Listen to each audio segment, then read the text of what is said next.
कि 2-3 हैपनिंग्स है जो हो रही हैं, लेकिन सबसे इंपॉर्टेंट जो है वो यही है कि सऊदी वाली है जो है वो पाकिस्तान तशरीफ ला रहे हैं, उनका जो ये विजिट स्केजुलाइज किया गया है। और साथ ही अदर साइड अगर हम देखें तो फवाद चौधरी कहते हैं कि नवंबर के तीसरे हफ्ते में इमरान साहब पहुंच जाएंगे रावलपिंडी, और ये कॉल जो दी गई थी उसको रिकॉल किया गया है। आज से लॉन्ग मार्च दोबारा शुरू हो जाएगा। आप क्या देख रहे हैं, किस तरह से हालात ज्यादा बिगड़ सकते हैं और ये कितना नुकसानदेह हो सकता है इस विजिट के लिए? जी, इसमें कोई शक नहीं है कि जो सऊदी क्राउन प्रिंस पाकिस्तान में आ रहे हैं वो बड़ा गैर मामूली दौरा है। आपको पता है कि सऊदी अरब पाकिस्तान की मदद करता रहता है, और जब भी मौका आता है पाकिस्तान के ऊपर कभी भी, तो सऊदी अरब अपनी इमदाद के दरवाजे खोलता है पाकिस्तान के लिए। इस वक्त जब सऊदी क्राउन प्रिंस पाकिस्तान में आ रहे हैं, एक तो वो इन्वेस्टमेंट के साथ आ रहे हैं, इन्वेस्टमेंट यहाँ पर करना चाहते हैं सऊदी इन्वेस्टर्स। साथ ही साथ पाकिस्तान में एक अहम तैनाती होने जा रही है जिसे बहुत ज्यादा पोलिटिसाइज कर दिया गया है, वो है आर्मी चीफ की तैनाती।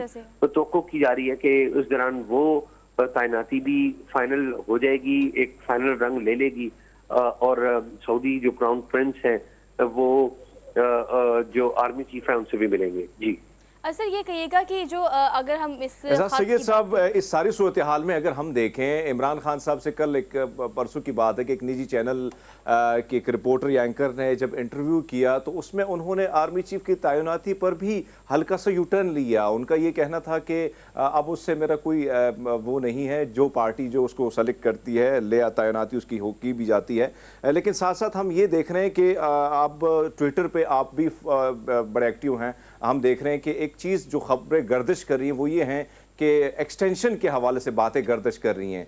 तो आपको क्या ये सारी सूरत हाल क्या लगती है कि कहीं ना कहीं खान साहब को जो वो चाह रहे थे वो इशारे मिल चुके हैं? सर जी, खान साहब ने ख्वाहिश जाहिर की थी एक मौके पे कि वो चाहते हैं कि आर्मी चीफ की जो है तोसी हो जाए, मुद्दत मुलाजमत में तोसी हो जाए, और अब ये बातें हो रही हैं। हमें पता चला है कि प्राइम मिनिस्टर शहबाज शरीफ साहब अभी इस हक में है कि वो आर्मी चीफ की मुद्दे मुलाजमत में तोसी कर दे।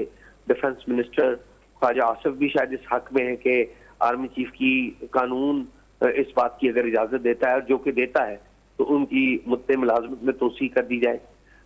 तो इस तनाजर में ये खबरें आ रही है, लेकिन अल्टीमेटली फैसला मुस्लिम लीग नून की क़यादत ने करना है।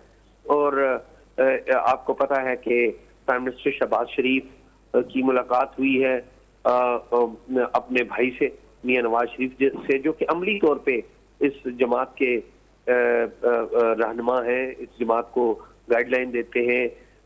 ये जमात जानी जाती है उन्हीं के नाम से। तो अब जाहिर है ये फैसला उन्होंने ही करना है कि एक्सटेंशन देनी है या नहीं देनी। अच्छा एजाज साहब, ये कहिएगा एक्सटेंशन से हटकर एक और चीज़ जो जिसके बारे में बहुत बात की जा रही है, जो कि हॉट टॉपिक रहा पिछले कई दिनों में, आपने देखा है इमरान खान साहब पर जो हमला हुआ है उसके लिए अब शहबाज शरीफ जो कि वज़ीर-ए-आज़म पाकिस्तान है, उन्होंने दूसरा ख़त लिखा है chief justice of Pakistan justice Umar Ata Bandial को। उसमें कहा गया है कि जितने भी जज साहिबान इस वक्त जो अवेलेबल है उस पर एक जुडिशल कमीशन बनाया जाए और तहकीकात की जाए कि कहाँ कहाँ कितने शूटर्स मौजूद थे, कैसे गोली लगी, सारी सूरत हाल। ये कितना काम कर सकती है जुडिशल कमीशन अगर बनाई जाती है, और ये दूसरा ख़त लिखने की नौबत क्यों आई है? देखिए, ये सारी जो माहौल है ना, ये माहौल बड़ा अहम है। माहौल ये देखिए कि माहौल में एक तरफ आर्मी चीफ की तैनाती हो रही है, दूसरी तरफ इमरान खान साहब लॉन्ग मार्च लेके आ रहे हैं, और तीसरी तरफ पाकिस्तान की जो इकोनॉमी है वो बड़ी बुरी सूरत से गुजर रही है। एहतजाज की वजह से, लॉन्ग मार्च की वजह से, पहले से जो हमारी इकोनॉमी की बुरी सूरत है वो और ज्यादा खराब हुई है। तो आप जरा इस सारी डायनामिक्स को जब समझ लेंगे कि पाकिस्तान में क्या हो रहा है या पाकिस्तान में क्या हुआ है, और इकोनॉमिकली पाकिस्तान में क्या हो रहा है, तो आपको काफी सारी चीजें समझ में आएंगी। अच्छा, ये कहिएगा being a senior analyst Syed साहब, इस सारी सूरत हाल में अगर हम देखें, इमरान खान साहब जो है आज उन्होंने इससे कबल भी जो नाम लिए थे, 3 नाम लिए थे साजिश के हवाले से, उन्होंने कहा था राना सनाउल्लाह साहब का और वज़ीर-ए-आज़म और एक फौजी अफसर का। तो अब आज 4 बजे वो एक और नाम उनका जो कल ट्वीट आया था उसमें ये था कि एक और नाम, एक और अफसर का नाम भी मंजर-ए-आम पर लाऊंगा। अब ये सारी सूरत हाल में सर हम देख रहे हैं कि एक तरफ इस्टेब्लिशमेंट से भी खान साहब खुल के पंगा ले रहे हैं, साथ साथ में हम देख रहे हैं कि महाज बहुत सारे मीडिया के कुछ नाम भी उन्होंने लिए जो आपके ही चैनल से मुंसलिक हैं। तो आप नहीं देखते हैं कि ये जो सारे जगह पे अपने लिए ये महाज खोलना ये कितने खतरनाक होंगे खान साहब के लिए आगे जाके?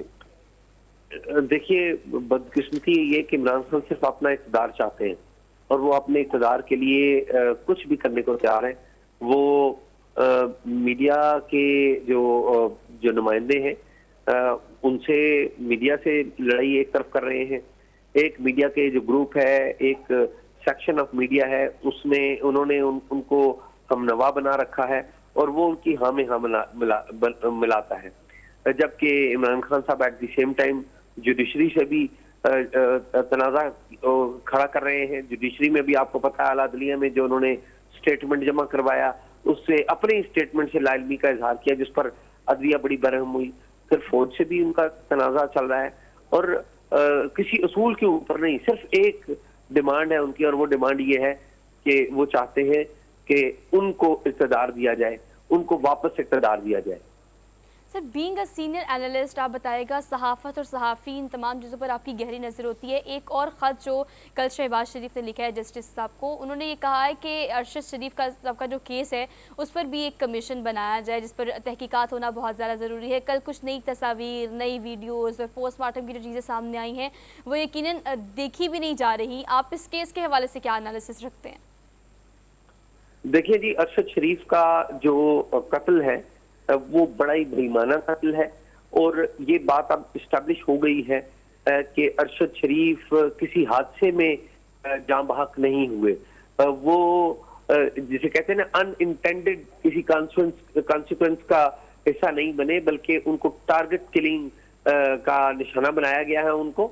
अब इस हवाले से जो 2 रुकनी फैक्ट फाइंडिंग कमेटी गई थी उसने अपना इब्तदाई काम मुकम्मल किया है। अब देखना यह है कि जो फैक्ट फाइंडिंग कमेटी आई है वो अपना काम कब मुकम्मल करती है और इसको लॉजिकल एंड तक कहां, कब और कैसे पहुंचाया जाता है। सर, ये जो ख़त लिखा है शहबाज शरीफ साहब ने, सैयद साहब, ये जुडिशल कमीशन के हवाले से अगर हम बात करें, सीनियर सहाफ़ी हामिद मीर साहब पर भी जब हमला हुआ था तब भी ये कमीशन बना था, लेकिन उसका भी कोई रिजल्ट नहीं आया। अभी जब शहबाज शरीफ साहब जो हैं वो भी इस पे बज़िद हैं, कोशिश ये की जा रही है कि कमीशन बना जाए, तो आपको क्या लगता है कि साफ शफाफ तहकीकात मुमकिन हो पाएंगी? सर हरमीत, मेरा नहीं ख्याल कि जो तहकीकात कभी किसी मंतकी इंजाम को पहुंच पाएंगी। हमें कोशिश ताहम जरूर करनी चाहिए। गुज़िश्ता 10 सालों में 53 सहाफ़ी पाकिस्तान के वो कत्ल किए गए हैं, लेकिन किसी एक सहाफ़ी का जो केस है वो मंतकी इंजाम तक अभी तक नहीं पहुंचा। 96% ऑफ जो जर्नलिस्ट हैं वो हैं जिनके केसेस किसी अंजाम तक नहीं पहुंच सके। बाकी 4% वो हैं जिनके केसेस ने कोई रुख अख्तियार किया है, लेकिन सजा अभी किसी भी मुजरिम को नहीं मिली है। अरशद शरीफ का कत्ल तो कीनिया में हुआ है और आपको पता है कि कीनियन पुलिस के हवाले से क्या पूरी उनकी रिप्यूट क्या है। वो कीनिया में अगर कोई स्टैब्लिशमेंट है तो वो कीनिया की पुलिस है और वो हायर्ड असैसिन के तौर पे भी काम करते हैं। तो अब अगर इंटरनेशनल रैंकिंग देखी जाए तो करप्शन के हवाले से और हाई हैंडेडनेस के हवाले से वो दुनिया के 10वें नंबर पर है और पाकिस्तान उनसे 3 नंबर ऊपर 13वें नंबर पे है। तो बहुत बुरी सूरत हाल है कीनिया के अंदर।